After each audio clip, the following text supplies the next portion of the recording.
পাক এ জায়গায় আবার ওয়াদা করলেন, দুনিয়ার যত মুমিন বান্দা আছে তারা যদি কখনো বিপদে পড়ে যায় আর আমারে যদি ডাকে, আমি এইরকম করে বিপদ থেকে বাঁচাইয়া দেব। আইয়ুব আলাইহিস সালাম যখন আল্লাহ রাব্বুল আলামিনের কাছে ফরিয়াদ করলেন, আল্লাহ পাক তখন বলছেন, কোরআনে কারীম বলছে, ফাস্তাজাবনা লাহু ফাকাশাফনা মা বিহি মিন দুররিন ওয়া আতাইনাহু আহলাহু ওয়া মিসলাহুম মাআহুম রাহমাতাম মিন ইনদিনা ওয়া যিকরা লিল আবিদিন। আমি আইয়ুবের দোয়া কবুল করে নিলাম, শুধু তার পরিবার বর্গই দিলাম না, বরং আরো কিছু নিয়ামত আমি তাকে দান করে দিলাম। এবং তাই জন্য যেহেতু তারা ছিল আমার অনুগত বান্দা, আমার বাধ্যগত, আমি এই জন্য রহম করেছি, সমস্ত রোগ শোক আমি মাফ করে দিয়েছি। আমাদের সামান্য একটু জ্বর হয়, যদি 2-3 দিন জ্বর হয়েছে, জ্বর ছাড়ে না, বলে যে এত ভালো ভালো কাজ করি তারপর আমার এত জ্বর হওয়া লাগে, অমুকরা এত পাপ করে, তা তো কিছুই হয় না। খালি আল্লাহ আমার চোখে দেখলো, আমার বউর অসুখ, আমার অজুমুড়ি ছাড়ি না। ভাইরা, আপনি ঠিক পান না যে কি গুনাহ আপনি করেন। কোরআনে কারীম বলছি, ওয়ামা আসাবাকুম মিন মুসিবাতিন ফাবিমা কাসাবাত আইদিকুম ওয়া ইয়াফু আন কাসীর। যত বিপদ তোমাদের উপর আছে সব দুই হাতের কামাই করা, আর আমি তো অনেকগুলো ক্ষমা করে দেই। তোমরা যত পাপ করো, আকাম করো, সবগুলির শাস্তি যদি দুনিয়ায় দিতাম, শ্বাস করার সময় পেতে না। অসুখ হলেই অধৈর্য হয়ে যেও না, ধৈর্য ধরো। আল্লাহ পাক বলেন, শুধু আইয়ুব নয়, ওয়া ইসমাঈল ওয়া ইদরিস ওয়া যাল কিফলি কুল্লুম মিনাস সাবিরিন। এইভাবে করে ইসমাঈল, ইদ্রিস, যুলকিফল সবাই ছিল ধৈর্যশীল। জোরে বলেন সুবহানাল্লাহ। আল্লাহ পাক বলে, বান্দা যখন আমাকে ডাকে, আমি বান্দার একদম নিকটে, তার ঘাড়ের চাইতেও নিকটে। ওয়া নাহানু আকরাবু ইলাইহি মিন হাবলিল ওয়ারিদ। আমি আমার বান্দার সারা যে রগের উপরে তার মাথা, এর থেকেও আমি আমার বান্দার বেশি নিকটে। সুবহানাল্লাহ পড়ে। আমি তোমার কাছে, আমার কাছে মাপ চাও, যত বড় গুনাহ হোক। ওয়া ক্বালা রাব্বুকুম উদউনি আস্তাজিব লাকুম। তোমার প্রভু তোমাকে ডেকে বলেছে, আমাকে ডাকো, আমি মাফ করে দেব। সুবহানাল্লাহ। কত বড় কথা, আমাকে ডাকো, নিরাশ হয়েও না, হতাশ হয়েও না। আল্লাহর গজব বেশি না রহমত বেশি? আল্লাহর রহমত বেশি। হাদিসে কুদসির ভিতরে এসেছে, আল্লাহ পাক বলেছেন, কোন বান্দা যদি আমার দিকে 1 বিঘত অগ্রসর হয়, আমার রহমত তার দিকে 1 হাত এগিয়ে যায়। কোন বান্দা যদি আমার দিকে হেঁটে আসে, আমার রহমত তার দিকে দৌড়ে যায়। বান্দা যখন আল্লাহর দরবারে 2 হাত উঁচু করে চোখের পানি ফেলে দেয়, মুসলিম শরীফের হাদিসের ভিতরে এসেছে, গভীর রাত্রে, রাতের 3য় অংশে আল্লাহ রাব্বুল আলামিন প্রথম আকাশে আসেন আর ডেকে বলেন, পৃথিবীতে আছো নাকি কেউ গুনাহ করে জীবন বরবাদ করে দিয়েছো, আমার কাছে মাপ চাও। ঋণগ্রস্ত আছো, অসুস্থ আছো, অপমানিত আছো, কে আছো মাজলুম, আমাকে ডাকো, আমার কাছে বলো, আমি ডাকে সাড়া দেব, জীবনের আশা পূরণ করে দেব। ওই সময় যেই সমস্ত লোকেরা কাঁদে তাহাজ্জুদের নামাজ পড়ে, আল্লাহ জিজ্ঞেস করেন ফেরেশতারা, অমুক অমুক দেশ অমুক অমুক বান্দারা কাঁদে কেন? ফেরেশতারা বলে, রব্বুল আলামিন তুমি তো ভালো করে জানো। আল্লাহ বলেন, জানি, তবুও তোমাদের মুখে শুনতে চাই। তারা বলে, রব্বুল আলামিন তোমার এই বান্দা গুনাহ করেছি, গুনার জন্য মাফ চায়, জাহান্নাম থেকে বাঁচতে চায়। আল্লাহ পাক বলেন, ফেরেশতারা আমার এই বান্দারা আমারে দেখেছে নাকি? বলে দেখে নাই। বলে আমার দোজখ দেখেছে নাকি? বলে না, তাও দেখে নাই। আমার বেহেশত দেখেছে নাকি? বলে না, তাও দেখে নাই।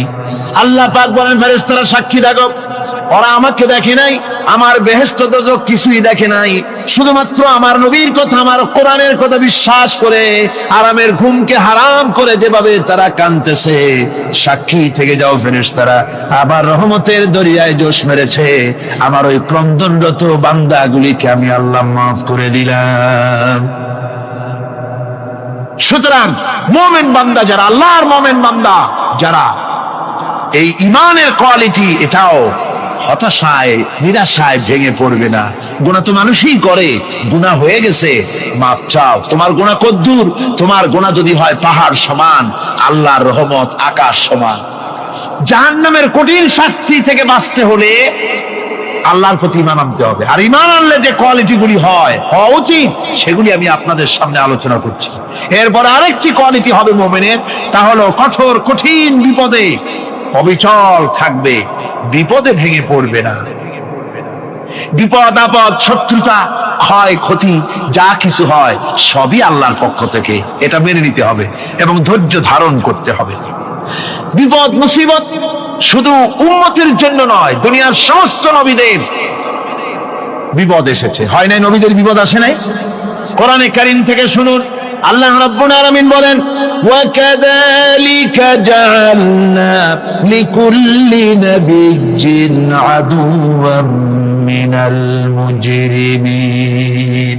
আল্লাহ পাক বলেন, এমনি করে আমি সকল নবীদের শত্রু বানিয়ে দিয়েছি সব পাপিষ্ঠ আর অপরাধ প্রবণ লোকদেরকে।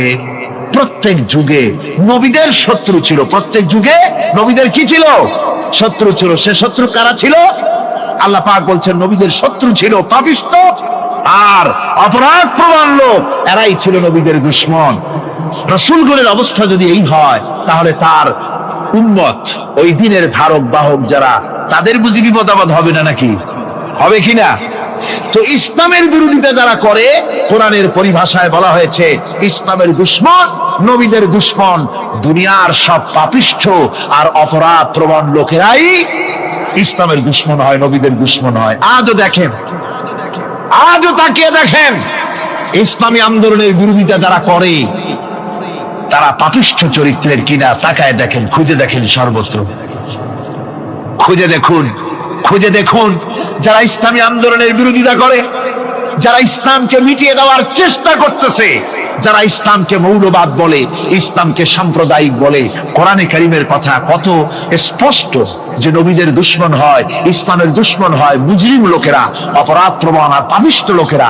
আজও আমরা দেখতে পাই এই শ্রেণীর লোকেরা পাপিষ্ঠ এবং সবচাইতে সমাজের নিকৃষ্ট ধরনের চরিত্রহীন লোক।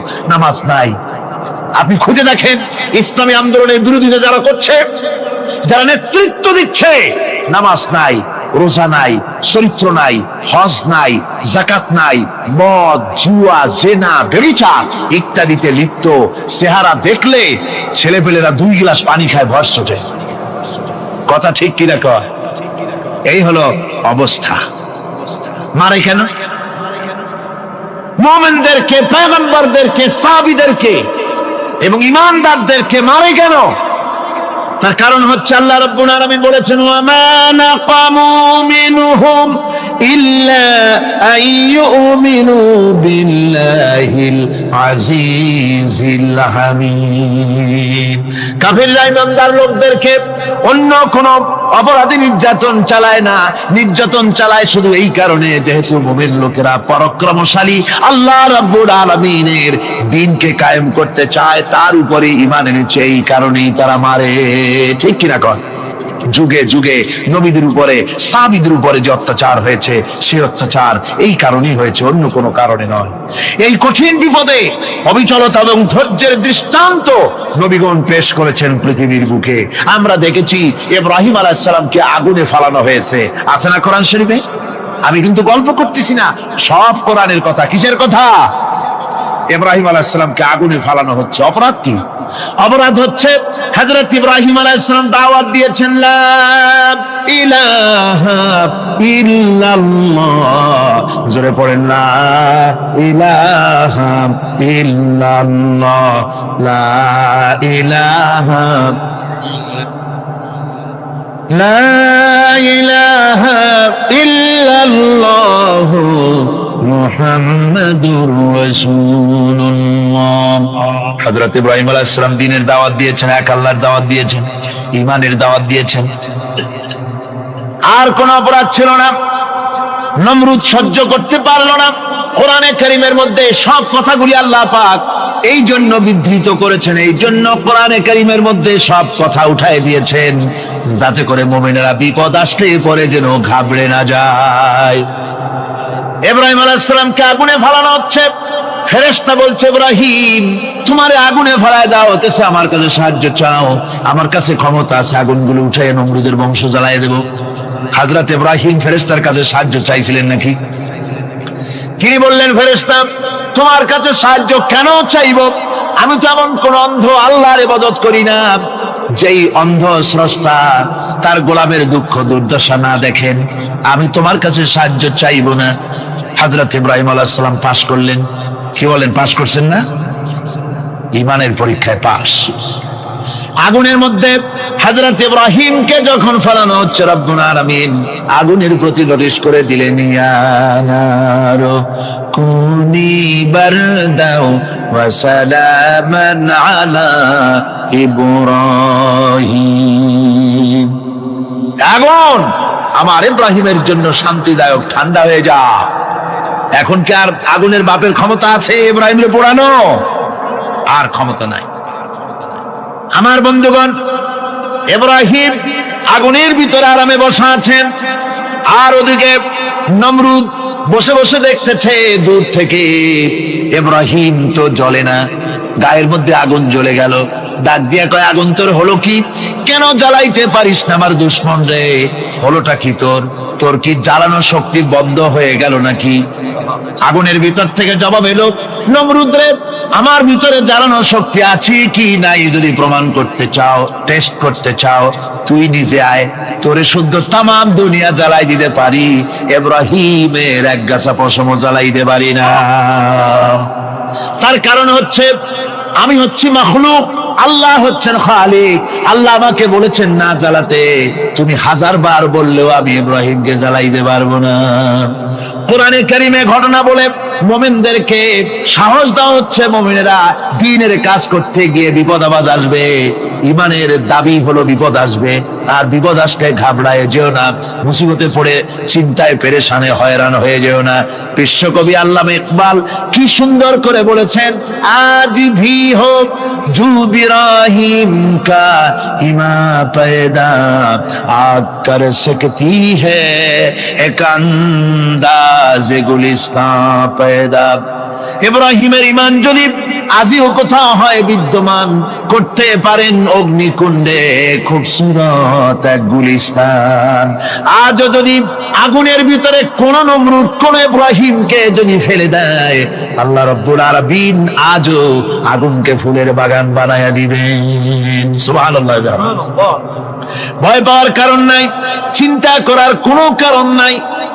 আমার বন্ধুগণ, হযরতে হুদ আলাইহিস সালামকে যখন সমাজের লোকেরা, রাষ্ট্রের লোকেরা ঘিরে ফেলে দিল, সমাজ শক্তি, রাষ্ট্র শক্তি যখন তাকে ঘিরে ফেলে দিল, ষড়যন্ত্রের পাহাড় তুলে দিল, তারে মেরে ফেলে দিবে, হযরত হুদ দেশ থেকে তা পালায় গেলেন না, ভয় পেলেন না। হযরতে হুদ আলাইহিস সালাম বললেন, কোরআনে কারীমে হযরত হুদের কথা কোট করা হলো, ফাকিদুনি জামিআন সুম্মা লা তুনজিরুন। সম্মিলিতভাবে ষড়যন্ত্র করো আমার বিরুদ্ধে, সবাই মিলে ষড়যন্ত্র করো, সুম্মা লা তুনজিরুন, আর আমাকে এতটুকু অবকাশ তোমরা দিও না। ইন্নী তাওয়াক্কালতু আলাল্লাহি রাব্বি ওয়া রাব্বিকুম, আমি ভরসা করেছি সেই আল্লাহর উপরে যার কুদরতি হাতের ভেতরে, যিনি আমাদের রব তোমাদেরও রব, আর যার কুদরতি হাতের ভিতরে তামাম পৃথিবীর জানগুলি যার হাতে, সে আল্লাহর উপরে ভরসা করেছি। ষড়যন্ত্র যদ্দূর আছে করতে থাকো, আমি ষড়যন্ত্র পরোয়া করি না। সুবহানাল্লাহ। এটাই হলো মুমিনের কোয়ালিটি। শুধু ঈমান, লা ইলাহা ইল্লাল্লাহু মুহাম্মাদুর রাসূলুল্লাহ, গরুর গোশত খাই, আর রবিউল মাস আসতে পরে ইয়া নবী সালাম আলাইকা, ইয়া রাসূল সালাম আলাইকা, তারপরে গরম গরম জিলাপি আর রসগোল্লা খাইলাম খুব বেশি করিয়া, এর নাম মুমিন নয়। মুমিন হচ্ছে তার চলায় ফেরায়, ওঠায় বসায় সাহসিকতার এক আন্দাজ তৈরি হবে সে। আমার ভাইয়েরা, বিপদে অবিচলতা আমাদেরকে পয়গম্বরেরা শিক্ষা দান করেছেন। আমরা দেখতে পেয়েছি বিশ্বনবী জনাবে মুহাম্মদুর রাসূলুল্লাহ সাল্লাল্লাহু আলাইহি ওয়াসাল্লাম হিজরতের রাত, কাফেররা চতুর্দিকে দাঁড়ানো। হযরত জিবরাইল এসে বলেন, ইয়া রাসূলুল্লাহ, হে কাফেররা চতুর্দিকে ঘিরে দাঁড়িয়েছে, গভীর রাত, এখন হাতে তাদের তরবারি, সকাল হলে পরেই তারা আপনাকে মেরে ফেলে দেবে, তাড়াতাড়ি ওঠেন, মদিনার দিকে চলে যান। আল্লাহ নবী ঘুমের থেকে জেগে হযরত আলীকে ডেকে বলেন, আলী, আল্লাহ অর্ডার করেছেন আমি মদিনায় চললাম, আমার বিছানার পরে আমার চাদর গায়ে দিয়ে শুয়ে থাকো। হযরত আলী বলেন, আল্লাহর হাবিব, আপনার চাদর গায়ে দিয়ে ঘুমিয়ে থাকবো, সকালবেলায় কাফির বেঈমানেরা আপনার বিছানার পরে আপনার চাদর গায়ে দেওয়া অবস্থায় আমি আলীকে তারা মুহাম্মদ মনে করবে, আর আমি আলীকে নবী মনে করে তারা তাদের তরবারি দিয়া কেটে কেটে টুকরা টুকরা করে আমারে বিদায় করে দেবে দুনিয়া থেকে। এতটুকুনো পরোয়া করি না, বরং আমার দিলের মধ্যে এটাই তৃপ্তি থাকবে যে আমি আলীর জীবনের বিনিময় আল্লাহর হাবিব দুনিয়ায় বেঁচে আছেন। যে ব্যক্তি বিদ্রোহ করেছে এবং দুনিয়ার জীবনকে অগ্রাধিকার দিয়েছে, তার জায়গা হচ্ছে জাহান্নাম। জোরে বলেন নাউজুবিল্লাহ। যে ব্যক্তি আল্লাহর সঙ্গে বিদ্রোহ করেছে আর পরকালের জন্য পাথর জোগাড় করে নাই, দুনিয়াকে অগ্রাধিকার দিল, পরকালকে ভুলে গেল, তার জায়গা হলো জাহান্নাম। وَأَمَّا مَنْ خَافَ مَقَامَ رَبِّهِ وَنَهَى النَّفْسَ عَنِ الْهَوَى فَإِنَّ الْجَنَّةَ هِيَ الْمَأْوَى।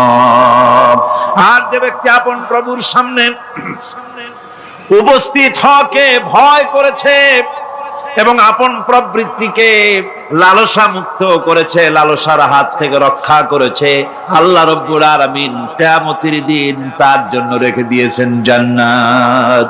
তার জন্য কোন জায়গা? জান্নাত।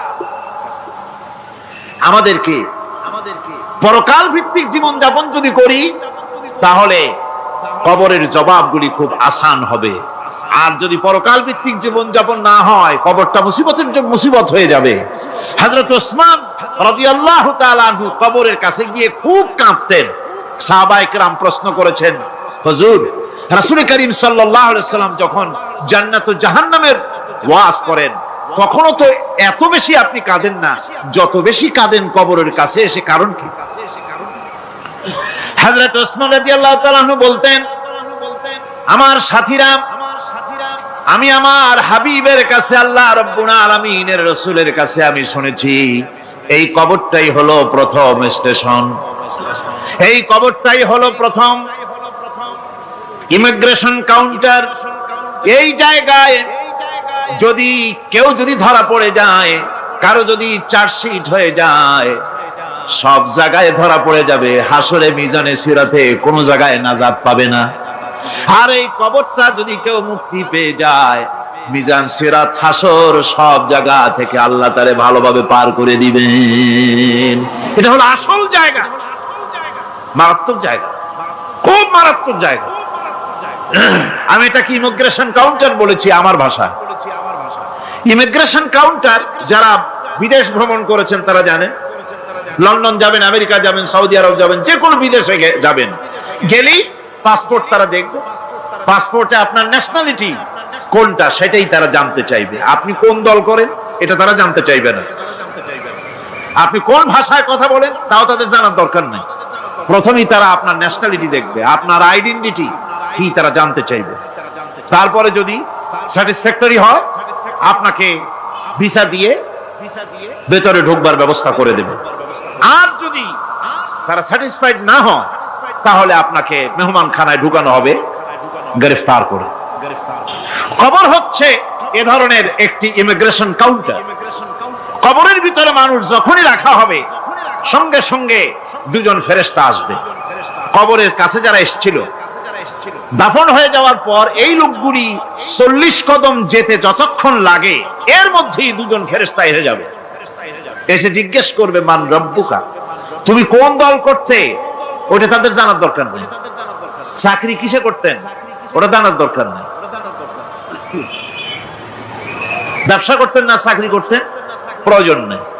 প্রথমেই জিজ্ঞাসা করা হবে ন্যাশনালিটি, প্রথমেই জিজ্ঞাসা করা হবে তার ন্যাশনালিটি সম্পর্কে, তার আইডেন্টিটিটা কি এবং সেটাকে সত্যায়িত করার জন্য, বোঝার জন্য তিনটি প্রশ্ন।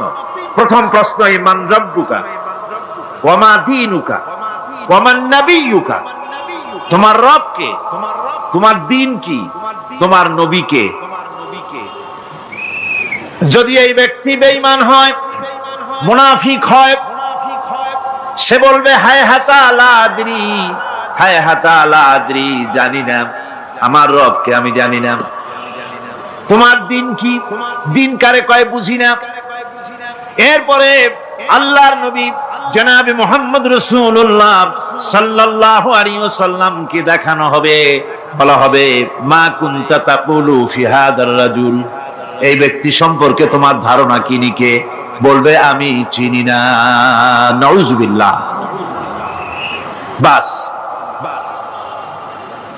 এরপরে তার যা হবার তাই শুরু হয়ে যাবে। আর যদি বান্দাটা মুমিন হয়, প্রশ্ন করা হবে মান রাব্বুকা, জবাব দেবে রব্বি আল্লাহ, আমার রব আল্লাহ রাব্বুল আলামিন। ওয়া মা দীনুকা, দীনুনা ইসলাম, আমার দিন হচ্ছে ইসলাম। এরপরে আল্লাহর নবীকে দেখানো হবে। কয়েক রকমের বর্ণনা আছে, কোন বর্ণনায় আছে হুজুরের আকারে দেখানো হবে, অথবা রাসূলকে সরাসরি দেখানো হবে। বলা হবে মা কুনতা তাকুলু ফি হাদার রাজুল, এই লোকটি সম্পর্কে ধারণা কি। মুমিন ব্যক্তি বলবে হাদা নবিয়ুনা মুহাম্মাদুর রাসূলুল্লাহ সাল্লাল্লাহু আলাইহি ওয়াসাল্লাম, ইনি আমার তো সেই নবী মুহাম্মাদুর রাসূলুল্লাহ সাল্লাল্লাহু আলাইহি ওয়াসাল্লাম। আমরা যদি এই রকমের জবাব দিতে পারি, আল্লাহ কবুল করো। সকলে জোরে কোন আমিন। জবাব হয়ে যাওয়ার পর গায়ব থেকে আওয়াজ আসবে, ফাফরিশু বিল জান্নাতি ওয়ালবিসু বিল জান্নাহ, ও আমার ফেরেশতারা, আমার এই বান্দাকে জান্নাতের পোশাক পরায়া দাও, আর কবরটাকে জান্নাতের বিছানা বিছায়া দাও। জান্নাতের পোশাক পরায়া দাও, জান্নাতের বিছানা বিছায়া দাও। ইলা মাদ্দা বাসারিহি, তার চোখের দৃষ্টি যত দূর যায়, কবরটা ততটা প্রশস্ত করে দাও। এরপর বেহেশতের পোশাক পরাইয়া, বেহেশতের বিছানা বিছায়া, ফেরেশতা বলবে নম কানাউমুল উরুস, ঘুমিয়ে যাও। দুলামিয়া যেমন বাসর সজ্জায় নতুন বউ নিয়ে আরামে ঘুমায়, এরকম আরামে ঘুমায় যাও। ইলা ইয়াউমিল কিয়ামা, কিয়ামত পর্যন্ত ঘুমায় থাকো, আরামে ঘুমিয়ে থাকবে। এরপরে সিংহায় ফুৎকার হবে, সিংহার ফুৎকারের আওয়াজে তার ঘুম ভেঙে যাবে। বলবে ইয়া ওয়াইলানা মান বা'থানা মিন মারকাদিনা, হায় আফসোস, আমার এত আরামের ঘুম থেকে কে আমাকে জাগ্রত করলো, আমার ঘুমটারে নষ্ট করলো কে। আওয়াজ আসবে হাদা মা ওয়াদার রহমান ওয়া সাদাকাল মুরসালুন, এটা হচ্ছে রহমানের সেই ওয়াদা, আর মুরসালিনরা, নবীরা সত্য কথাই বলেছিলেন, সেই কিয়ামত অনুষ্ঠিত হচ্ছে। আমার বন্ধুগণ, সেজন্য এই দুনিয়ার মোহে পড়ে থাকলে পরে দুনিয়ায় যারা অগ্রাধিকার দিবে দুনিয়াকে পরকালের তুলনায়, জবাব দিতে পারবে না কবরের ভিতরে গিয়া। আর যারা পরকালকে অগ্রাধিকার দিবে, দুনিয়ার চাইতে পরকালকে বেশি অগ্রাধিকার দেবে, আর আল্লাহর ভয় কলিজার ভিতরে রাখবে, কবরের জবাব সঠিকভাবে দিতে পারবে, কিয়ামতের দিন আল্লাহ রাব্বুল আলামিন তাদের জন্য জান্নাত দান করবেন। জোরে বলেন আমিন। দুনিয়াটা হচ্ছে দুনিয়া যেখানে আমরা আছি। আমি আগেই বলেছি, দুনিয়া হচ্ছে আদনা শব্দ থেকে এর উৎপত্তি হয়েছে, তুচ্ছ, নিকৃষ্ট, এটার দাম নাই, এটার মূল্য নাই।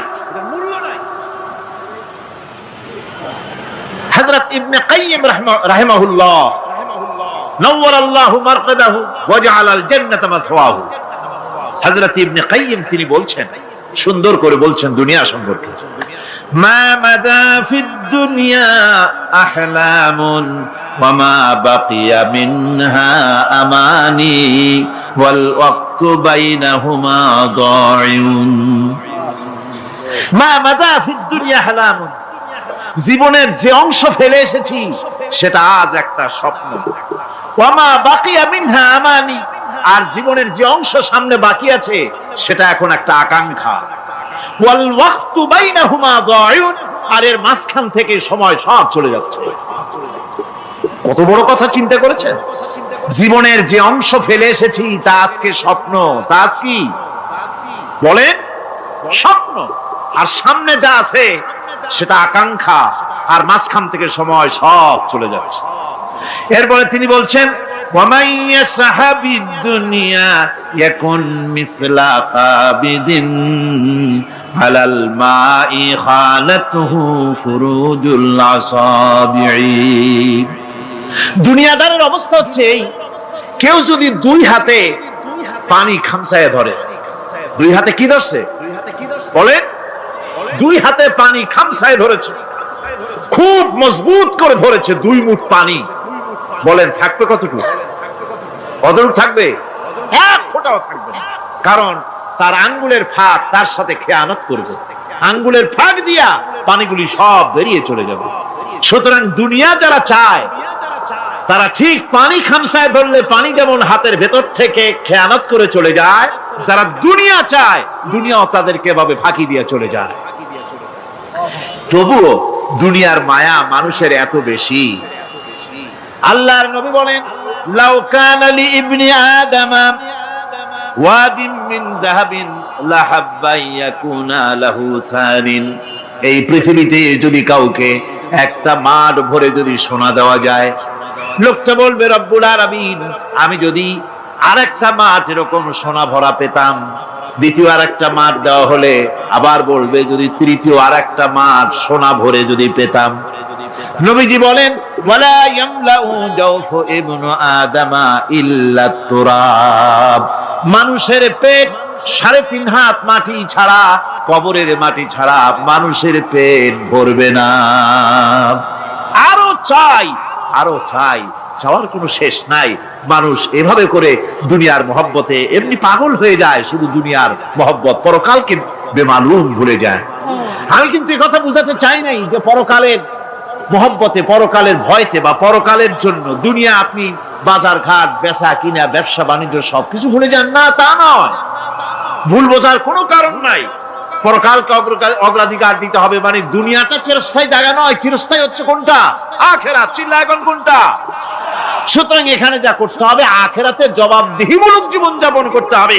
আপনি ব্যবসা করবেন, ওজনে কম দিতে পারবেন না, আপনি খাদ্যে ভেজাল দিতে পারবেন না, চুরি করতে পারবেন না, ডাকাতি করতে পারবেন না, জেনা করতে পারবেন না, বদমাশি করতে পারবেন না, মদ খেতে পারবেন না, সন্ত্রাসী হতে পারবেন না, হাইজ্যাকার হতে পারবেন না, চাঁদাবাজ হতে পারবেন না, মুনাফাখোর হতে পারবেন না, আপনি চোরা কারবারি হতে পারবেন না, ঘুষখোর হতে পারবেন না, সুদখোর হতে পারবেন না। এই সব কাজ পরকালকে বিশ্বাস করলেই এ সমস্ত কাজ থেকে মানুষ বিরত থাকতে পারে। কথা ঠিক কিনা? এটাই হচ্ছে। সুতরাং এই পৃথিবী থাকবে না, এটা কি চিরকাল থাকবে না? এর একটা পরিসমাপ্তি ঘটবে। যেমন করে সারা বছর লেখাপড়া করার পর কলেজে, বিশ্ববিদ্যালয়, মাদ্রাসায়, হাই স্কুলে, সব জায়গায় সারা বছর লেখাপড়া করার পর যেমন পরীক্ষা দেওয়ার একটা দিন আসে, সারা বছর ব্যবসা করার পর হিসাব নিকাশ করার যেমন একটা সময় আসে, সারা মাস চাকরি করার পর বেতন পাওয়ার যেমন একটা দিন আসে, সারা জীবন চাকরি করার পর পেনশন পাওয়ার যেমন একটা সময় আসে, অনুরূপ ভাবে এই দুনিয়া যেদিন শেষ হয়ে যাবে, আল্লাহ নির্ধারিত সময় শেষ হয়ে যাওয়ার পর একটা সময় আসবে যখন আল্লাহ রব্বুল আলামিন সব শেষ করে দিবেন, লন্ডভন্ড হয়ে যাবে, কিছুই থাকবে না। কোরআনে কারিমে আল্লাহ সব বলেছেন, কোরআনে সব আল্লাহ বলে দিয়েছেন।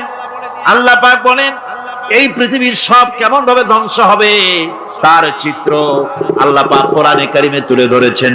ইযাস সামাউ ফাতারাত ওয়া ইযাল কাওয়াকিবু তাসারাত ওয়া ইযাল বিহারু ফুজ্জিরাত ওয়া ইযাল কুবুরু বু'সিরাত। যখন আকাশসমূহ দীর্ণ বিদীর্ণ হয়ে যাবে, তারকাগুলি বিক্ষিপ্ত হয়ে ছিটকে পড়বে, আর সমুদ্রগুলি উচ্ছ্বসিত হয়ে পড়বে, কবরগুলি সব তার ভেতরে যা আছে উদ্গীরণ করে দেবে, তারকাগুলি স্থিমিত হয়ে যাবে। এরপরে সমস্ত আকাশগুলি কাতাইয়িস সিজিল্লি লিল কুতুব, কিতাবের পৃষ্ঠার মতো একটার পরে একটা ঠাস ঠাস করে পড়তে থাকবে, চূর্ণ বিচূর্ণ হয়ে ভেঙে চুরে একাকার হয়ে যাবে।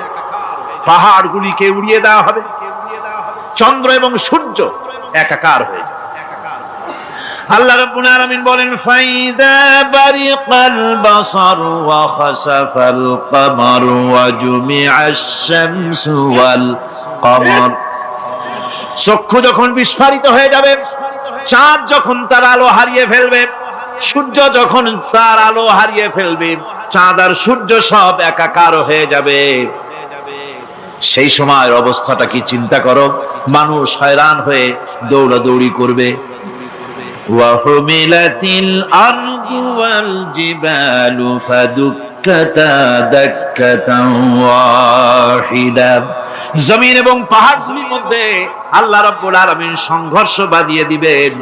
পাহাড়গুলি ভেঙে চুরে টুকরা টুকরা হয়ে যাবে। পাহাড়গুলি উঁচু করে জমিনের উপরে আছাড় মেরে আল্লাহ রাব্বুল আলামিন ভেঙে চুরে চুরমার করে দিবেন। সুবহানাল্লাহ।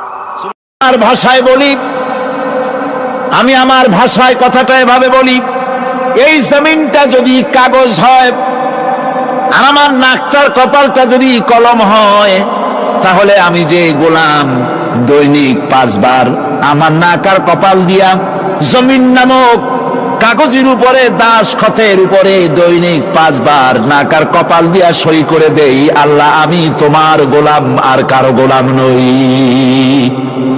আমি একমাত্র তোমার গোলাম। ঘুমের থেকে উঠে সেজদা দিয়ে বলি, দুপুরের সময় কাজ ফেলাইয়া আর একবার বলি, বিকেল আসার আগে আসরে আর একবার বলি, দিন যখন শেষ হয় আর একবার বলি, রাতে যখন শুতে যাই আর একবার সেজদা দিয়া ঘোষণা করি, মাবুদ আমি তোমার গোলাম। সুবহানাল্লাহ। নামাজ হচ্ছে ইসলামের গণ্ডির মধ্যে প্রবেশের প্রমাণ। কোরআনে কারীম বলছে, ফাইন তাবু ওয়া আকামুস সালাতা ওয়া আতাউজ যাকাতা ফাইখওয়ানুকুম ফিদ্দীন। সূরা তওবা এসেছে, তারা যদি তওবা করে আর নামাজ কায়েম করে, যাকাত যদি আদায় করে, তাহলে এখন তোমাদের সে দ্বীনি ভাই, এখন ভাই হয়ে গেল। একটু আগে ছিল কাফের মুশরিক, এখন তোমার দ্বীনি ভাই। দ্বীনের গণ্ডির মধ্যে প্রবেশ করা, কলেমা পড়ার সাথে সাথেই নামাজ। নামাজ হচ্ছে দ্বীনের প্রধান গেট, দ্বীনের প্রধান তোরণ। দ্বীনের মধ্যে প্রবেশ করার জন্য এই গেট দিয়ে প্রবেশ করতে হবে। সুতরাং এই নামাজের এতই গুরুত্ব দেওয়া হয়েছে। ইসলাম যদি ক্ষমতায় আসে, আল্লাহ যেন এনে দেন, জোরে কোন আমিন। ইসলাম যদি ক্ষমতায় এসে যায়, রব্বুল আলামিন তাফসীরে মাহফিল কোরআন সামনে নিয়ে আশা করে তোমার দরবারে দোয়া করি, এই বিশাল জনসমুদ্রের দোয়া কবুল করো মাবুদ গো, এই বাংলাদেশকে ইসলামের দেশ বানাইয়া দাও। দেশটা যদি ইসলামের হয়ে যায়, আইন যদি আল্লাহর হয়, শাসন যদি সৎ লোকেরা করে, রব্বুল আলামিন কোরআন শরীফে বলেন, তাহলে তারা 4টা কাজ করবে। আল্লাযীনা মাক্কান্নাহুম ফিল আরদ আকামুস সালাতা ওয়া আতাউজ যাকাত ওয়া আমারু বিল মারুফি ওয়া নাহাউ আনিল মুনকার। মুমিনরা ক্ষমতায় এসে প্রথম যে কাজটা করবে, প্রথমে ক্ষমতা এসেই নামাজ বাধ্যতামূলক করবে। প্রথম কি? ওয়াজ নসিহতে অনুরোধ করা হবে না, বাবাজিরা আল্লাহর রাস্তায় নামাজটা পড়ে না। রেডিও এবং টেলিভিশনের মাধ্যমে রাষ্ট্রপ্রধান অর্ডার করে দিবেন, আজ থেকে বাংলাদেশের 12 কোটি তাওহীদি জনতা, নারী পুরুষ যারা আকেল বালিগ, সকলের জন্য নামাজ বাধ্যতামূলক, নামাজ পড়তেই হবে। এটা অর্ডার। বেলা যখন 1টা বেজে যাবে, বেলা যখন 1টা বাজবে, সমস্ত মসজিদে আজান শুরু হয়ে যাবে। আজানের সাথে সাথে অফিস, আদালত, কল কারখানা, ক্ষেত খামার, শিক্ষাঙ্গন সব ডেডলক হয়ে যাবে। আধা ঘন্টার জন্য বন্ধ হয়ে যাবে। যারা মুসলমান অফিসে, কলেজে, ইউনিভার্সিটিতে, সর্বত্র তারা নামাজের জন্য প্রস্তুতি নেবেন। আধা ঘন্টার ভিতরে নামাজ আর খানা সেরে আবার কলেজ চলবে, বিশ্ববিদ্যালয় চলবে, কল চলবে, কারখানা চলবে, ক্যান্টনমেন্ট চলবে, সেক্রেটারিয়েট চলবে, সব আপন গতিতে চলতে থাকবে। আল্লাহর রহমত বরকত আকাশ ফেরে নাজিল হয়ে যাবে। আর এই অর্ডার যে দেওয়া হবে, নামাজ পড়বেন, নামাজ পড়বেন সেখানে। থানায় যখন আজান হবে, থানায় আজান হয়ে গেছে, থানার স্টাফ পুলিশ যারা আছে জামাতে খাড়া হয়ে যাবে, ইমামতি করবেন ওসি সাহেব। এসপির অফিসে এসপি সাহেব ইমামতি করবেন, ডিসি সাহেব তার অফিসে ইমামতি করবেন, মন্ত্রী সেক্রেটারিয়েট ইমামতি করবেন, প্রেসিডেন্ট বঙ্গভবন ইমামতি করবেন, বিশ্ববিদ্যালয়ের ভাইস চ্যান্সেলরের ইমামতিতে সে জায়গার মুসলমান ছাত্র ছাত্রী, শিক্ষক শিক্ষয়িত্রী এক জামাতে নামাজ আদায় করবে। এই যদি হয় চিত্র দেশের, অপরাধ থাকবে? থানায় ওসি সাহেব নিজেই যদি জামাতের ইমামতি করেন, এইভাবে নামাজ আদায় করেন পুলিশদের নিয়ে জামাতে, ঘুষ আর খাবে তারা? এসপি সাহেবের অফিসে, ডিসি সাহেবের অফিসে মন্ত্রীরা যদি এভাবে নামাজ কায়েম করে, তাহলে কি অন্যায় অপরাধ কিছু থাকবে সমাজে? থাকবে না। সুতরাং নামাজ বাধ্যতামূলক করে দেওয়া হবে। নামাজ বাধ্যতামূলক, সকলকে নামাজ পড়তে হবে। নামাজ হচ্ছে অপকর্মের প্রতিবন্ধক। নামাজ পড়লে অন্যায় কাজ থেকে বাঁচার পর, অন্যায় থেকে বাঁচাই কিসে? নামাজ। আল্লাহ রাব্বুল আলামিন বলেন, উতলু মা উহিয়া ইলাইকা মিনাল কিতাবি ওয়া আকিমিস সালাম ইন্নাস সালাতা তানহা আনিল ফাহশাই ওয়াল মুনকার। হে নবী, এই কিতাব তেলাওয়াত করো, যা তোমার প্রতি অবতীর্ণ করা হয়েছে, এই কিতাব তেলাওয়াত করো আর নামাজকে প্রতিষ্ঠা করো। নিঃসন্দেহে নামাজ মানুষকে পাপাচার থেকে বাঁচায়া দেয়। অশ্লীলতা, পাপাচার থেকে মানুষকে বাঁচায় কে? জোরে চিল্লায় কোন কে? নামাজ। এই নামাজ মানুষকে অন্যায় কাজ থেকে বাঁচায় দেয়। নামাজ যে মানুষকে অন্যায় কাজ থেকে বাঁচায়, কেমনে বাঁচায়? আমরা যে নামাজ পড়ি, এই নামাজে তো আমাদেরকে অন্যায় কাজ থেকে বাঁচাইতে পারে না। নামাজি বহুত মানুষ আছে অন্যায় করে, করে কিনা কোন? না করে না? করে। নামাজি অথচ অন্যায় করে। আর আল্লাহ বলছেন নামাজিকে, নামাজ তাকে অশ্লীলতা থেকে ফিরায়। তাহলে কথা কারটা ঠিক? আল্লাহটা। জোরে বলেন, কারটা ঠিক? অবশ্যই আমার আল্লাহর কথা হক। আমি ভুল করছি যেন, আমি যেন কোথাও ভুল করতেছি, সামথিং ইজ রং, কোথাও যেন আমরা ভুল করে বসতেছি, সেই ভুলটা কি আমরা আবিষ্কার করতে চেষ্টা করবো ইনশাআল্লাহ। প্রথম যে কথাটা সেটা হচ্ছে এই যে আমরা যা নামাজে পড়ি আমরা তা বুঝি না। কথা ঠিক কিনা? আমি যদি এখন প্রশ্ন করি সামি আল্লাহু লিমান হামিদা অর্থ কি কোন, ফার্স্ট ডিভিশনে কয়েকটা লেটার নিয়ে ফেল করবেন এরকম লোক আছেন না নাই? সুবহান রাব্বিয়াল আলা অর্থ কি জানি না, সুবহান রাব্বিয়াল আযীমের অর্থ কি জানি না, দোয়ায় কুনুত অর্থ কি জানি না, তাশাহুদ অর্থ কি জানি না, সূরা ফাতিহার অর্থ কি জানি না। এমন কি উযুর মধ্যে কয়টা ফরজ তাও অনেকের জানা নাই। কথা কি বেশি বললাম না ঠিক বলছি? একজনে জিজ্ঞেস করলো, মিয়া উযুতে কয় ফরজ? কয় হুজুর কি মনে করেন এটা বুঝি জানি না, এটা তো সাধারণ ব্যাপার, বলেন না কয় ফরজ? কয় উযুতে তো 17 ফরজ। কি কি? কয় হাত ধোয়া, পাও ধোয়া, মুখ ধোয়া, নাক ধোয়া, চোখ ধোয়া, জিহ্বা ধোয়া, মাথা ধোয়া। বলতে বলতে গুনে দেখা গেল প্রায় 19টার মতো বলছে। বলা হলো, মিয়া বললেন আপনি উযুতে ফরজ 17টা, কইলেন আপনি 19টা। কয় হুজুর জানি আরো, বলি না আপনাদের ভয়তে। উযু জানে না, নামাজ জানে না, তাকে এই নামাজ কেমনে ফিরাবে অন্যায় কাজ থেকে? কথা বুঝতে পেরেছেন? নামাজে আল্লাহু আকবার বললাম, এরপরে সানা পড়লাম, তারপরে সূরা ফাতিহা পড়লাম। সূরা ফাতিহার ভেতরে যে সমস্ত কথাগুলি বললাম সেই কথাগুলি বুঝি না, কি বলেছি তাও জানি না। এরপরে সুবহান রাব্বিয়াল আলা বলেছি, সুবহান রাব্বিয়াল আযীম বলেছি, সামি আল্লাহু লিমান হামিদা বলেছি, অর্থ কি জানি না। আল্লাহ তা শুনতে পান, যে ব্যক্তি আল্লাহর প্রশংসা করেন তিনি তা শুনতে পান। নামাজের মধ্যে আইডিয়া দেওয়া হচ্ছে, তুমি যে আল্লাহর জন্য নামাজ পড়তেছো, প্রশংসা করতেছো, এটা এমন নয় যে আল্লাহ পাক দেখছেন না বা শুনতেছেন না। তুমি যা বলতেছো, প্রশংসা করতেছো, আল্লাহ পাক তা শুনতে পাচ্ছেন। সামি আল্লাহু লিমান হামিদা,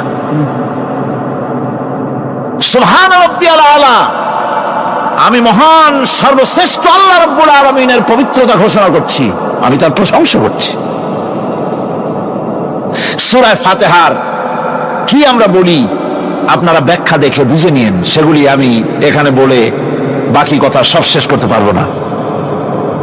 নামাজে কি পড়েন সেটা যদি জানতেন, অবশ্যই আল্লাহ রাব্বুল আলামিনের কথা কার্যকরী হয়ে যেত। ইন্নাস সালাতা তানহা আনিল ফাহশাই ওয়াল মুনকার। নামাজ মানুষকে পাপের কাজ, অশ্লীলতা থেকে ফিরাতে পারে। আল্লাহ ইন্না বসায়ছেন, নিশ্চয়ই, বেশক, অবশ্যই নামাজ পাপ থেকে ফিরাবে। কিন্তু কেমনে ফিরাবে নামাজ তো বুঝি না, নামাজ তো বুঝি না। খালি সেজদা দেয় জনমের মতো, আর সেজদা কি? নামাজে যদি দেখে ইমাম দেরি করতেছে, আত্তাহিয়াত পড়তে দেরি হয়ে যাচ্ছে, পিছন থেকে সিগন্যাল মারে, ঠিক কিনা? বেয়াদব, বেয়াদব। তোমার নামাজ, তোমার আত্তাহিয়াত আগে শেষ হয়েছে, তাতে কি হয়েছে? চুপ করে বসে থাকো। ইমামকে কাশি দিয়া সতর্ক করার অধিকার তোমার নাই।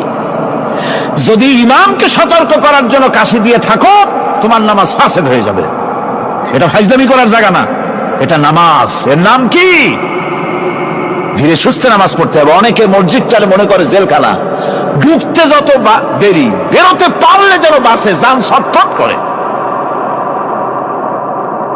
সিনেমার মধ্যে গিয়ে ঘন্টার পর ঘন্টা বসে থাকে, খারাপ লাগে না? মসজিদে কেরাত যদি একটু লম্বা পড়ে, পিছনে বসে খালি কি যে করে, মনে মনে বলতে থাকে যে ইমাম এমন কাঁচা ছাড়া ছাড়ি না। আর গান যখন শোনে, শুনতেই থাকে, কত মজা, ঘুম আসে না। নাউযুবিল্লাহ। সুতরাং নামাজে কি পড়েন সেটা আপনাকে বুঝতে হবে। সঠিকভাবে নামাজ পড়ার পরও যদি কোন মানুষের সঠিকভাবে, ভালো করে শোনেন, সঠিকভাবে নামাজ পড়ার পরেও যদি কোনো মানুষ পাপের থেকে না ফেরে, তাহলে বুঝতে হবে একথা, পানি আর সাবান দিয়া কাপড় ধুলে কাপড়ের ময়লা যাবে, কিন্তু পানি আর সাবান দিয়া কয়লা জনমের মতো ধুইলেও কয়লার ময়লা যাবে না। কথা বুঝে আসছে? এর থেকে আর উত্তম দৃষ্টান্ত আমার কাছে নাই। নামাজ পড়ার পরেও যদি চরিত্র ভালো না হয়, বুঝতে হবে নামাজ হচ্ছে না, কাঙ্ক্ষিত মানের নামাজ আদায় হচ্ছে না। আল্লাহর নবী বলেছেন, যার নামাজ পাপ কাজ হতে ফিরাতে পারলো না, তার নামাজ নামাজি নয়। আবার শুনুন, রাসূল বলছেন, যার নামাজ তাকে পাপের কাজ থেকে ফিরাতে পারলো না, তার নামাজ নামাজ নয়। ওইটা নামাজ হয় নাই, যার জন্য তার পাপ থেকে তারে ফিরাইতে পারছে না। আর কিয়ামতের দিন বেনামাজিরা সবচাইতে বেশি অপমানিত হবে। সবচাইতে বেশি অপমানিত হবে কারা? বেনামাজিরা। কিভাবে? ইয়াউমা ইউকশাফু আন সাকিন ওয়া ইউদআউনা ইলা সুজুদি ফালা ইস্তাতিউন। সেদিন কঠিন সময়, আল্লাহ রাব্বুল আলামিন লোকদেরকে সিজদা করার জন্য বলবেন, কিন্তু যারা বেনামাজি ছিল দুনিয়ায়, তারা সিজদা দিতে পারবে না। বলেন নাউযুবিল্লাহ। অবস্থাটা কি হবে? খাশিআতান আবসারুহুম তারহাকুহুম যিল্লাহ। তাদের দৃষ্টি নিচু হবে, লাঞ্ছনা এবং অপমান তাদের উপরে চেপে বসবে, সিজদা দিতে পারবে না। আল্লাহ আমাদেরকে ক্ষমা করুন। কিয়ামতের দিন হযরত আদম আলাইহিস সালাম থেকে শুরু করে পৃথিবীর সমস্ত মানুষের সামনে আল্লাহ রাব্বুল আলামিন সিজদা করার জন্য অর্ডার করবেন। যারা নাকি বেনামাজি ওরা আল্লাহর দরবারে সেদিন সেজদা দিতে পারবে না, লাঞ্ছিত অপমানিত হবে। যেরকম নাউজুবিল্লাহ।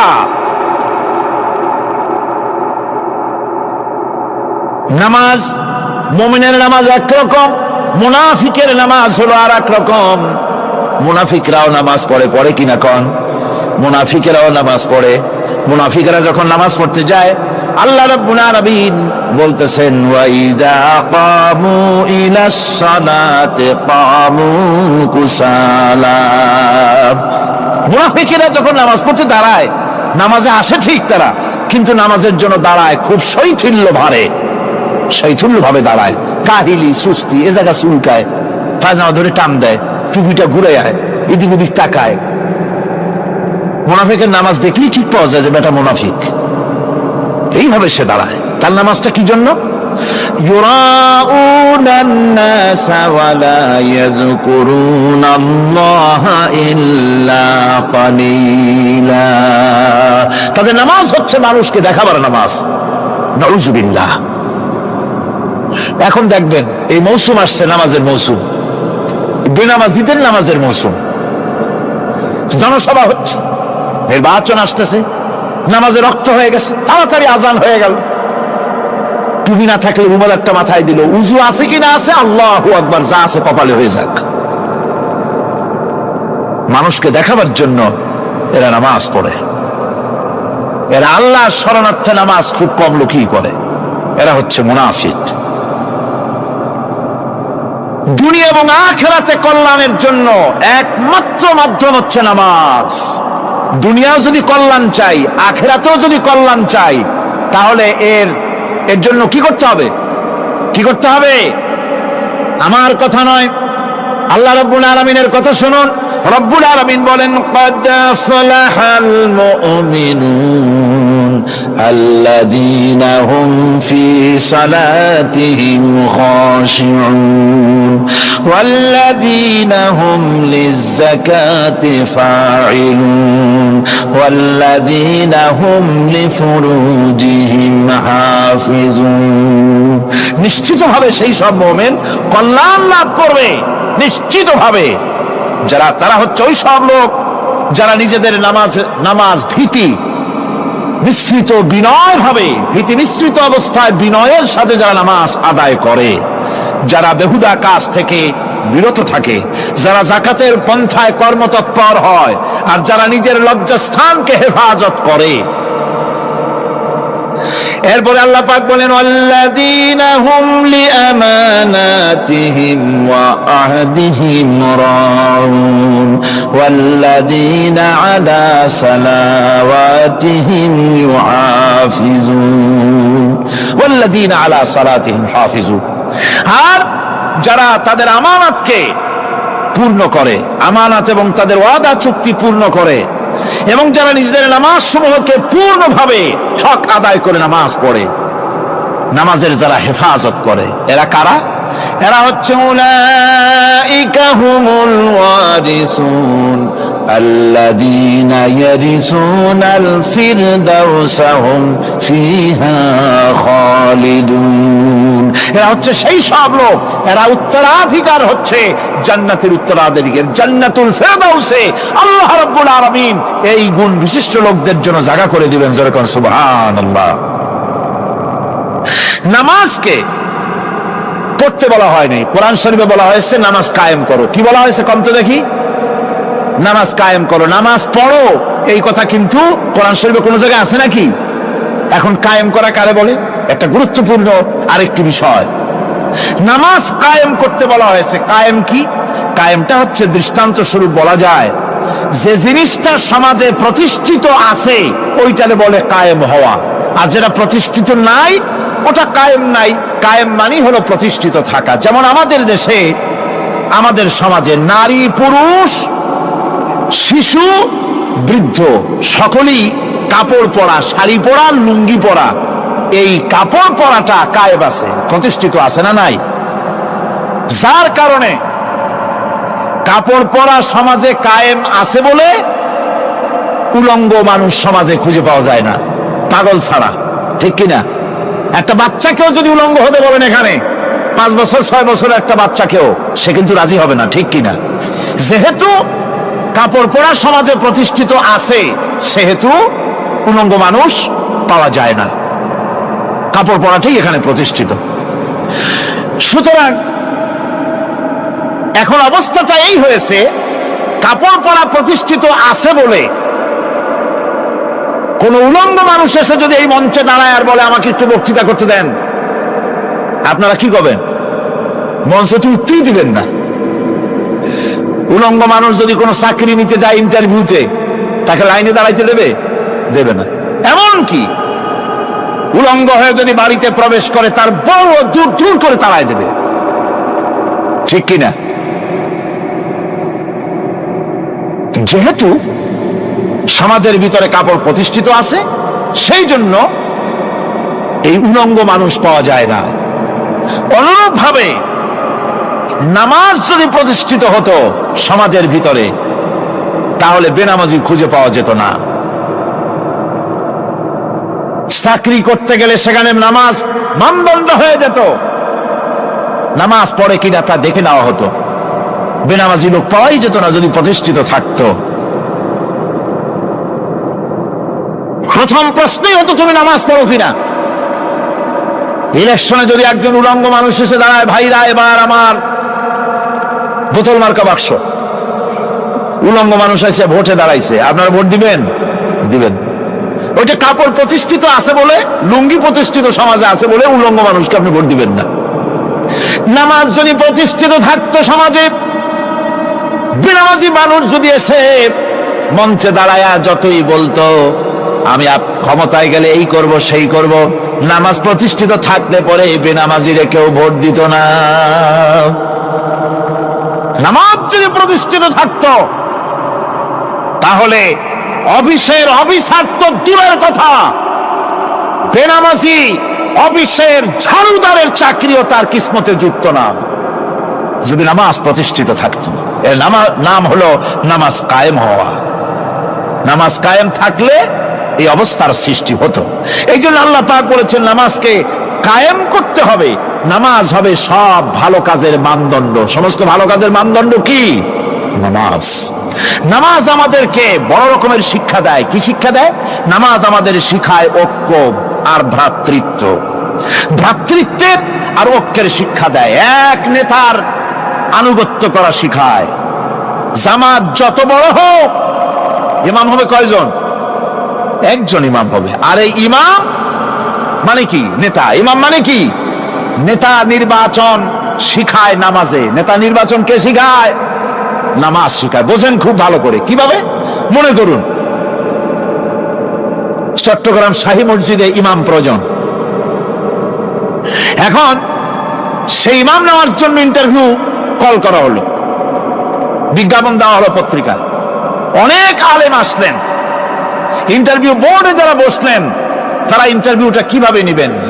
যার মাথার চুল লম্বা বেশি তার ইমামতি দেওয়া হবে, যার লুঙ্গিটা পায়ের গিরার তলে তারে দেওয়া হবে, যার মোষটা মুখের মধ্যে গিয়া ঢুকছে, হাসি দিলে বুঝাই যায় না হাসে না কান্দে, তারে দিবে। দাড়িগুলা কামাইছে তারে দেবে। সিগারেট খায় বা অবশ্য চট্টগ্রাম আর সিলেটে সিগারেটের ফতোয়া ভিন্ন রকম।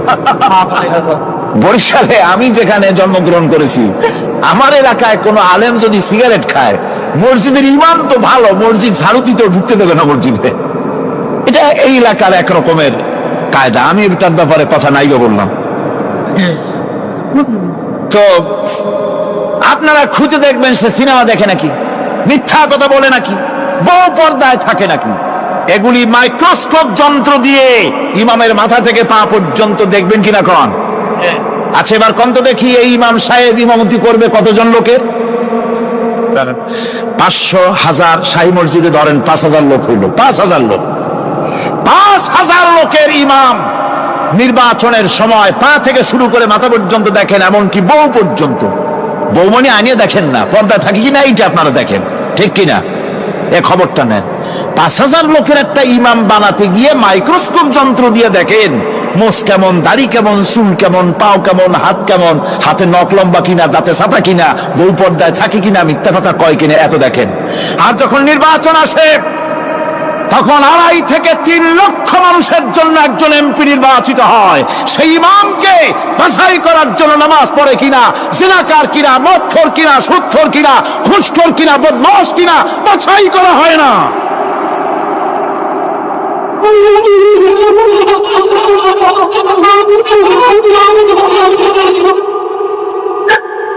নামাজ আমাদেরকে এটা শিখায় ইমাম কেমনে বানাইতে হবে। কোন সুবহানাল্লাহ। নামাজ ঐক্য শিখায়, নামাজ ভ্রাতৃত্ব শিখায়, নামাজ পারস্পরিক মহব্বত শিখায়, নামাজ নেতা কেমন হওয়া উচিত, নেতা নির্বাচন শিখায়।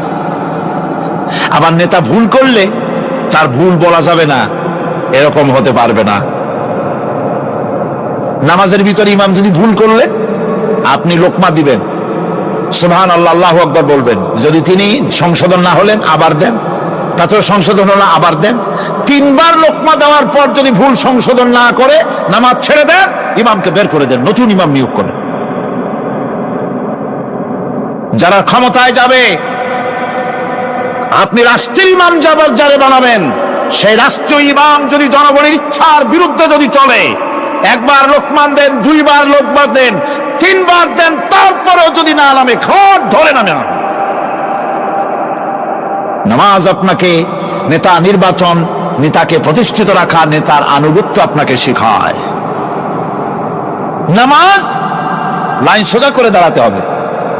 লাইন যদি বাঁকা করে আপনার কলজেটা ওরকম বাঁকা হয়ে যাবে। নাউযুবিল্লাহ। নামাজের কাতারে যার কারণে নামাজের কাতার বাঁকা হবে, পুরা কাতারের জন্য আল্লাহর কাছে ওই লোকটা দায়ী হয়ে যাবে। নামাজ শৃঙ্খলা শিখায়। সুবহানাল্লাহ কইতে ইচ্ছা করে না? নামাজ শৃঙ্খলা শিখায়, শৃঙ্খলা বোধ শিখায়, সোজা হয়ে দাঁড়ায়। তারপরে ঐক্য এবং মহব্বত শিখায়। নামাজের ভিতরে যখন দাঁড়ায় গেলেন, আমির দাঁড়ালো, ফকির দাঁড়ালো, মন্ত্রী দাঁড়ালো, তার ড্রাইভারও দাঁড়ায় গেল, একই কাতারে দাঁড়ায় গেছে। নামাজ পড়তে গিয়ে ড্রাইভারের পাও গিয়ে লেগেছে মন্ত্রীর গায়ে। নামাজ শেষ হওয়ার পর মন্ত্রীর বাবার ক্ষমতা নাই এ কথা বলার যে বেটা ড্রাইভার সলিমদ্দি, তোর পাও লেগেছে আমার পায়ে, তোর চাকরি সুদ্ধা দোজকে পাঠায় দেব। পারবে বলতে? পারবে না। মিয়া মন্ত্রী সাহেব, এটা তোমার সেক্রেটারিয়েট না, এটা আল্লাহর ঘর। এটা কার ঘর? এক হি সাথ মে খড়ে হো গে মাহমুদ ও আয়াজ, एक ही सब में खड़े हो गए महमूद ও আয়াজ, না कोई बंदा रहा না कोई बंदा नवाज। একই কাতারে দাঁড়িয়ে গেছে সম্রাট মাহমুদ আর চাকর আয়াজ। এখন সম্রাট মাহমুদও নাই, চাকর আয়াজও নাই। সম্রাট আর চাকর দুজনই আল্লাহ পাকের গোলাম হয়ে গিয়েছে। তুমি মসজিদে এসেছো, তুমি আল্লাহর গোলাম। কার গোলাম? আল্লাহ পাকের গোলাম। এই জিনিস শিখায় নামাজ। নামাজ শিখায় মানুষকে পাঞ্চুয়ালিটি, নিয়মানুবর্তিতা, সময়ের জ্ঞান শিখায় নামাজ। নামাজ মানুষকে কি শিখায়? আল্লাহ রাব্বুল আলামিন বলছেন, ইন্নাস সালাতা কানাত আলাল মুমিনিনা কিতাবাম মাওকুতা। নিঃসন্দেহে নামাজ মোমেনদের নিয়মানুবর্তিতার সাথে ফরজ করা হয়েছে, তাদের উপরে নিয়মানুবর্তিতার উপরেই, সময়ের উপরে নামাজকে ফরজ করা হয়েছে। আপনার আন্দাজ মতো আপনি পড়তে পারবেন না, সময় মতো পড়তে হবে, আউয়াল ওয়াক্তে পড়তে হবে। আমার দেশের মসজিদগুলিতে ফজরের নামাজ পড়া হয় এমন সময় পূর্ব দিক ফর্সা হয়ে যায়। ইমাম সাহেব যদি ভুল করেন, নামাজ যদি দোহরাতে যান, তাহলে সূর্য উদয় হয়ে যাবে, এমন অবস্থা। নামাজ এত দেরিতে পড়া হয়। প্রত্যেক ওয়াক্তের নামাজ আউয়াল ওয়াক্তে পড়ার জন্য রাসূল সাল্লাল্লাহু আলাইহি ওয়াসাল্লাম তাগিদ করেছেন। সময়ের দিকে লক্ষ্য রাখতে বলা হয়েছে। যেই জাতি, লক্ষ্য করুন, যে জাতি দৈনিক 5 বার টাইমলি, অক্ত মতো, সময় মতো নামাজ আদায় করতে হয়, দুর্ভাগ্যজনক সত্য, সেই জাতির কাছে সময়ের কোনো দাম নাই। সময়ের দাম নাই। 9টার গাড়ি কয়টায় আসবে? 9টার গাড়ি কয়টায় আসবে? একদিন দেখা গেল সত্যি 9টার সময় এসে গেছে। যাত্রীরা বলছে মাশাআল্লাহ, অন্তত একটা দিন তো 9টার সময় আসলো। স্টেশন মাস্টার বলছে না, খুশি হওয়ার কারণ নাই, আজকের না, এটা গতকালকেরটা। আমার আমেরিকার সফরের সময়, যে বাড়িতে আমি আমেরিকায় থাকি, কুইন্স এলাকায়, নিউ ইয়র্ক সিটিতে, সে বাড়িওয়ালা চাকরি করে। সে আমাকে বলল 10টি বছর আমি একটা ট্রেনে যাতায়াত করি। সে বলছে রাত 3:45 ট্রেনটা আসে, ওই ট্রেনে চড়ে সে তার কর্মস্থলে যায়। বলল 10টা বছর আমি এখানে আছি, 10 বছরের ভিতরে এই ট্রেনটা 1 মিনিটের জন্য এদিক ওদিক করলো না, ঠিক 3:45 এসে হাজির হয়ে গেছে। ঝড় হোক, বৃষ্টি হোক, স্নো পড়ুক, বরফ পড়ুক, টাইমলি চলতেছে। দুনিয়ায় ভিন্ন জাতিরা যে উন্নতি করে তার পেছনে সময়ের জ্ঞান তাদের অনেক বেশি আমাদের থেকে, কথা ঠিক কিনা? আমাদের সময়ের জ্ঞান নাই, সময়ের কোনো মূল্য আমরা দেই না। 2টার সময় মিটিং হবে, মন্ত্রী সাহেব আসেন 5টার সময়, ঠিক কিনা? বক্তৃতার জন্য সময় দেওয়া হয়েছে 20 মিনিট, নাহমাদু ওয়া নুসাল্লি আলা কইয়া সুর দিয়া 35 মিনিট গেছে নাহমাদু কইতে কইতে। সময় 20 মিনিট, তার মনেই নেই। এই যে সময়ের জ্ঞান নাই, এটা ব্যর্থতা। নামাজ মানুষকে সময়ের জ্ঞান শিখায়, কোন আলহামদুলিল্লাহ। এই সময়ের জ্ঞান আমাদেরকে শিখতে হবে। এবার আমি আপনাদের সামনে বলতে চাই, আল্লাহর নবী জনাবে মুহাম্মদ রাসূলুল্লাহ সাল্লাল্লাহু আলাইহি ওয়াসাল্লাম নামাজের ব্যাপারে কি বলছেন। এতক্ষণ তো আল্লাহর কথা শোনালাম, কার কথা শোনাইছে? আমার আল্লাহর নবী বলেন, নবীকে প্রশ্ন করা হলো, ইয়া রাসূলুল্লাহ আইয়ু শাইইন আহাব্বু ইনদাল্লাহি ফিল ইসলাম, ইসলামের মধ্যে আল্লাহর কাছে কোন জিনিসটা বেশি প্রিয়? আল্লাহর কাছে ইসলামের কোন জিনিসটা বেশি প্রিয়? হুজুর বললেন as-salatu li waqtiha, মান তারাকা সালাতান ফালা দীন লাহু ওয়াস-সালাতু ইমাদুদ্দিন। আল্লাহর কাছে সবচাইতে বেশি প্রিয় হচ্ছে নামাজ। সবচাইতে প্রিয় কি? নামাজ। ওয়াক্ত মতো নামাজ আদায় করা আল্লাহ পাকের বেশি প্রিয়। আর এই নামাজ হচ্ছে দ্বীনের খুঁটি। এটা দ্বীনের কি? খুঁটি। এই যে খুঁটিগুলো আছে, খুঁটিগুলো ফালাই দিলে তারপর আপনার এই প্যান্ডেল থাকবে? থাকবে না। বিল্ডিং এর পিলার ভেঙে দেন, বিল্ডিং টিকবে? ঘরের খুঁটিগুলি উড়াই ফেলেন, ঘর টিকবে? টিকবে না। দ্বীনের খুঁটি হচ্ছে নামাজ। লা দীনা লিমান লা সালাতা লাহু, যার কাছে দ্বীন নাই, যার কাছে নামাজ নাই, তার কাছে কি নাই? দ্বীন নাই, ঈমান নাই। আল্লাহর নবী বলেছেন, ওয়ান জাবির রাদিয়াল্লাহু তাআলা আনহু قال قال رسول الله صلى الله عليه وسلم بين العبد وبين الكفر ترك الصلاة। আল্লাহ পাকের নবী বলেন, আল্লাহর বান্দার মুমিন, আল্লাহর বান্দার কাফের, দুইজনের মধ্যে পার্থক্য হলো, যে ব্যক্তি নামাজ পড়ে সে আল্লাহর গোলাম, যে নামাজ পড়ে না সে কাফের হয়ে গেল। যে নামাজ পড়লো না সে কাফের হয়ে গেল। মান তারাকা সালাতান মুতাআম্মিদান ফাকাদ কাফারা, যে ব্যক্তি ইচ্ছে করে নামাজ ছেড়ে দিল সে কাফের হয়ে গেল। বলেন নাউযুবিল্লাহি মিন যালিক।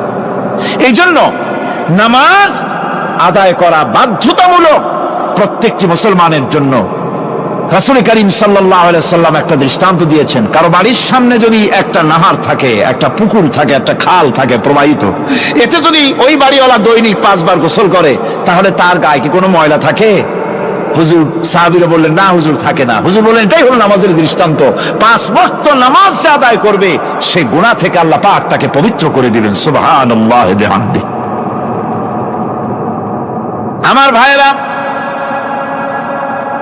নামাজ পড়লে পরে এক জুমা থেকে আর এক জুমা পর্যন্ত মানুষ যে সমস্ত গুনাহ করে, কবিরা গুনাহগুলি বাদে, শিরক আর কবিরা গুনাহগুলি বাদে যত গুনাহ আছে তার কাফারা হয়ে যায়। নামাজ যে সঠিকভাবে আদায় করবে, এই নামাজটা একটা কঠিন কাজ। নামাজটা কি কাজ? কে বলতেছেন কথা? আল্লাহ পাক। ওয়া ইন্নাহা লাকাবীরাতুন ইল্লা আলাল খাশিঈন। নামাজ একটা ভারী জিনিস, একটা কঠিন জিনিস। কাদের জন্য কঠিন নয়?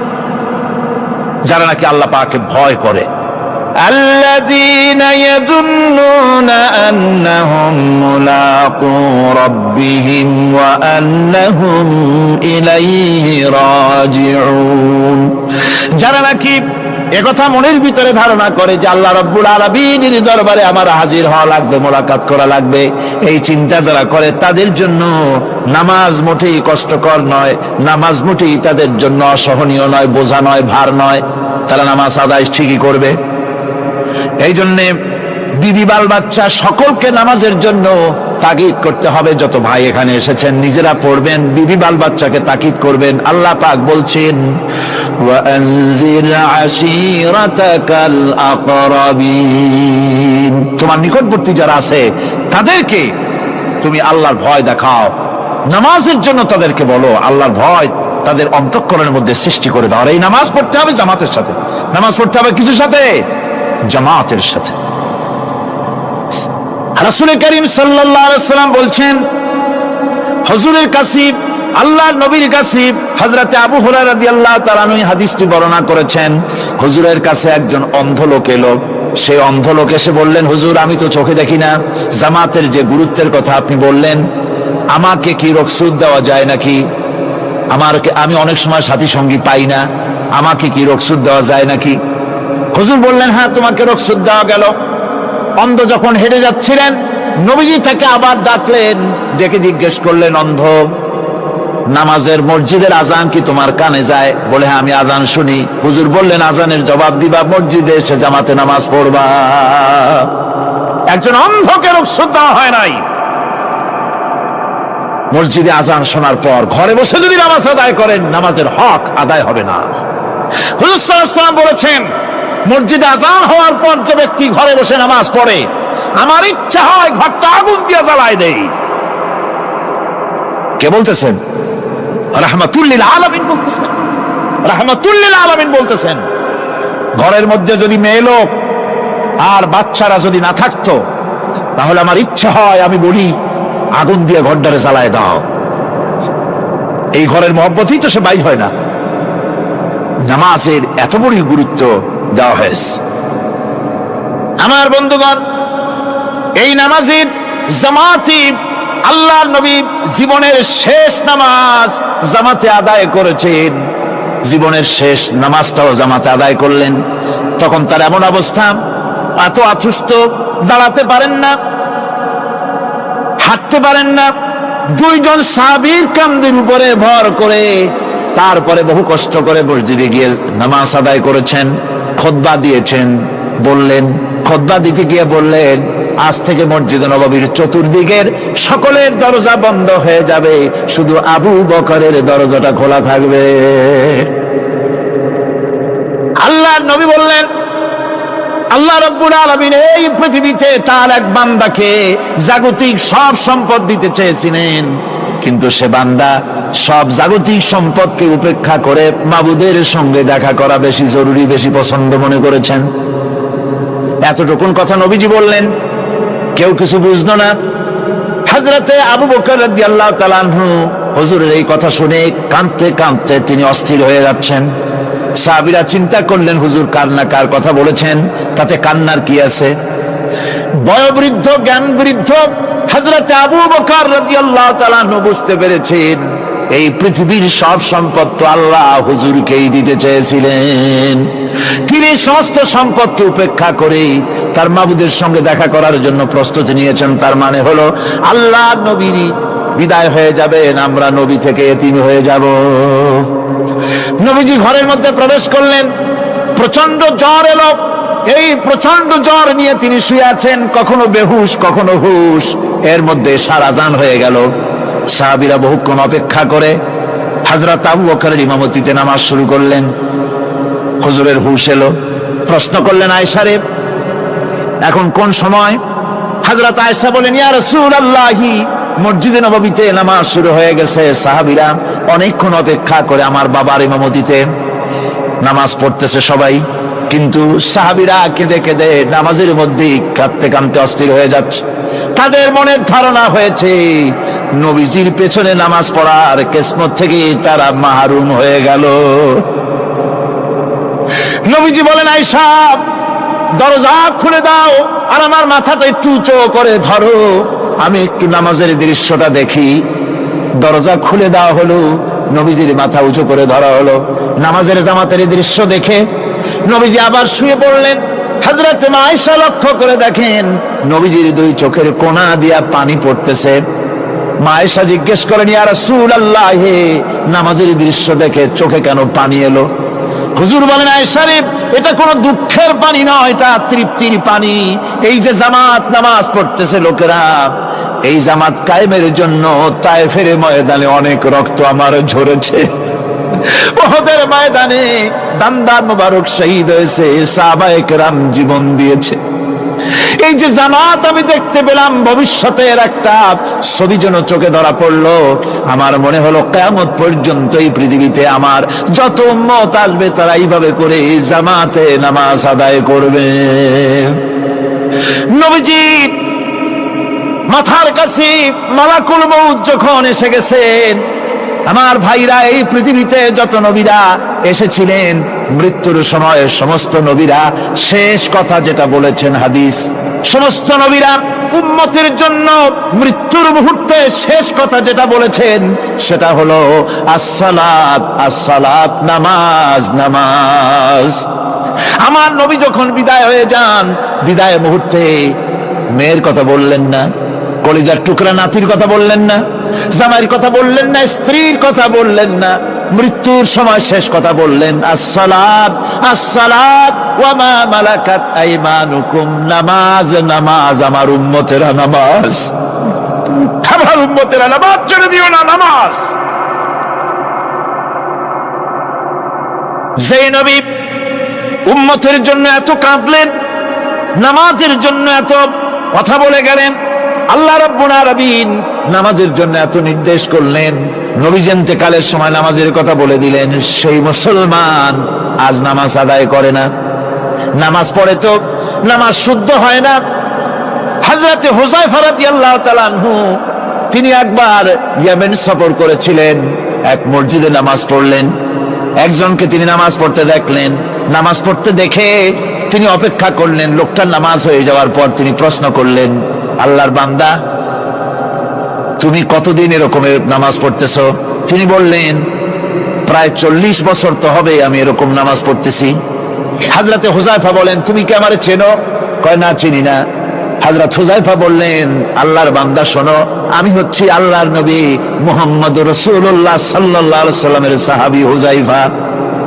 ও আল্লাহর বান্দা, তুমি যেভাবে নামাজ পড়েছো এইরকম যদি 40 বছর নামাজ পড়ে থাকো, আল্লাহর কসম করে বলি, নবীজি যে নামাজ শিখাইছেন তোমার সে নামাজ হয় নাই, রাসূলুল্লাহ নামাজ হয় নাই, নামাজ পড়লেই হবে না। রাসূলুল্লাহ বলেছেন, সাল্লু কামা রাআইতুমুনি উসাল্লি, নামাজ পড়ো সেইভাবে যেভাবে আমারে পড়তে দেখো। বিশ্বাস করুন ভাইরা, নামাজ যদি না হয়, হরতাল করিয়া, মিছিল করিয়া, বিক্ষোভ করিয়া, যে কোনো আন্দোলন করে ইসলামকে বিজয়ী করা যাবে না যতক্ষণ পর্যন্ত নামাজ সহি না হবে। নামাজ হচ্ছে ফাউন্ডেশন, নামাজ নাই কিচ্ছু নাই। ঠিকঠাক করে 2টা সেজদা দিয়ে উঠে যাবেন, আপনার ইসলামী আন্দোলনের 4 পয়সার দাম নাই। নামাজ আগে, জিহাদের ময়দানেও নামাজ, যেখানে আছেন ওখানেই নামাজ পড়তে হবে, আর তা পড়তে হবে আদবের সাথে, মুহাব্বতের সাথে, অন্তত 1 তাসবিহ পরিমাণ তো বটেই। যদি তা না হয়, রুকুর থেকে দাঁড়ালেন, সেজদায় চলে গেলেন, ওয়াজিব তরক হলো, সেজদা দিলেন না, নামাজ ফাসেদ হয়ে গেল, নষ্ট হয়ে গেল নামাজ। এটা পাগলামি না, নামাজ সহিভাবে আদায় করতে হবে। নামাজ থেকে দাঁড়াবেন, রুকুর থেকে দাঁড়ায় গেলেন, বলবেন রব্বানা লাকাল হামদ, কোন রব্বানা লাকাল হামদ হামদান কাসীরান তাইয়িবান মুবারাকান ফিহি। একজন সাহাবী এই দোয়াটা পড়ছিলেন।